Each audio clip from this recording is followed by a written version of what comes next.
May kwento lang ito ng isang kababata ko. Sa kantang ito marinig kanyang kwento. Sa kalapit lugar namin, pinukay kanyang damdamin. Binibining may taglay ganda at talino. Mula noon madalas siyang naghihintay sa may lalim ng LRT, malapit sa may Jollibee istasyon ng Vito Cruz.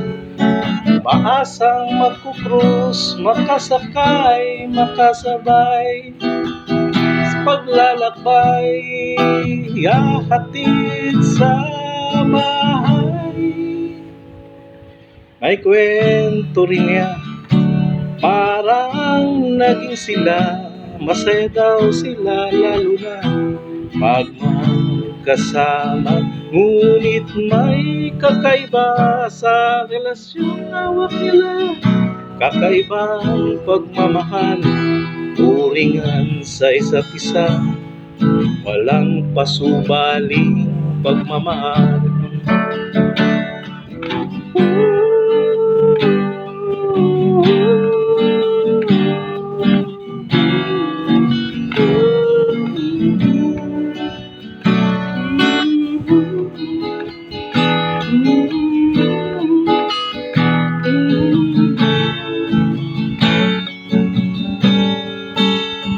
Sa may lalim ng LRT, sa gilid isang tabi, istasyon ng Vito Cruz.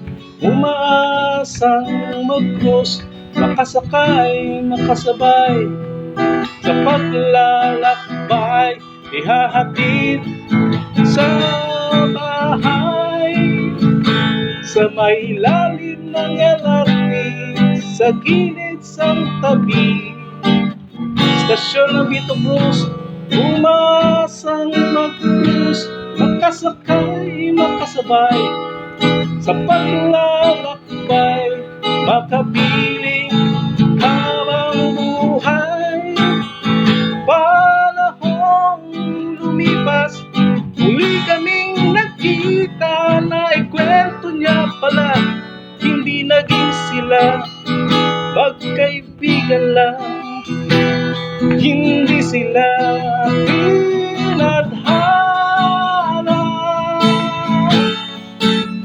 Sa ilalim ng LRT, malapit sa may Jollibee istasyon ng Vito Cruz.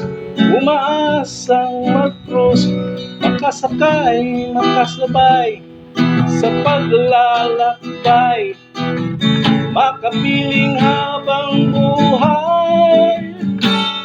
Sa ilalim ng LRT, sa isang gilid at tabi, sa istasyon ng Vito Cruz. Umaasang mag-cruise, makasakay, makasabay sa paglalakbay, makapiling habang buhay.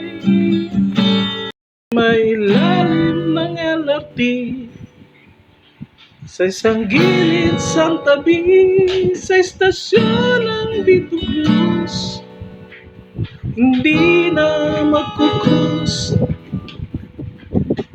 malabo nang makasakay sa paglalakbay, makapiling siya habang buhay.